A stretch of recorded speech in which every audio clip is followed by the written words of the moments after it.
গাজীপুরে 2 জন সাংবাদিক হত্যার বিষয়ে আপনারা চাঁদাবাজির দোষ তুলতে আছেন, বিএনপির টানাটানি, বহুত বিষয়ে বহুত মানুষের দোষ দেন, কিন্তু আমি মনে করি যেটা এটা একমাত্র সরকারের দোষ। এটা বাংলাদেশের অভ্যন্তরীণ যত ওই যে আইন শৃঙ্খলা বাহিনী আছে হ্যাঁ দোষ।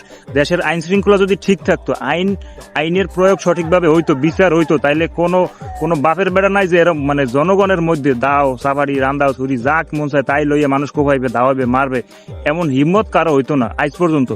শুধুমাত্র বাংলাদেশে কোনো আইনের প্রয়োগ নাই, সঠিকভাবে আইনের বিচারটা হয় না এই দেশে। একমাত্র এই যে খুন, ধর্ষণ, চুরি চামারি মানে ছিনতাই যা আছে টোটালি বাংলাদেশে সমস্ত কিছুর মূলে হইলো আইন নাই, বিচার নাই, কোনো সরকার বিচার করতে পারে না। এটা হ্যাঁ ব্যর্থতা, এনে কোনো বিএনপির ব্যর্থতা না, কোনো চাঁদাবাজির সমস্যা না, এনে পৃথিবীর আমি মনে করি এনে কোনো অন্য কোনো দোষ না। দোষ হইলো এই দেশের দোষ, এই দেশের সিস্টেমের দোষ, এই দেশের আইন শৃঙ্খলা বাহিনীর দোষ। আইন ঠিক থাকলে বিচার হইলে তাইলে কেউ সাহস করতো না এগুলো করার, জানে যে দেশে কোনো বিচার নেই, যা মন চায় করে যাবো আমার বাপের মুল্লুক, তো সবাই সবকিছু করবে, এটা স্বাভাবিক।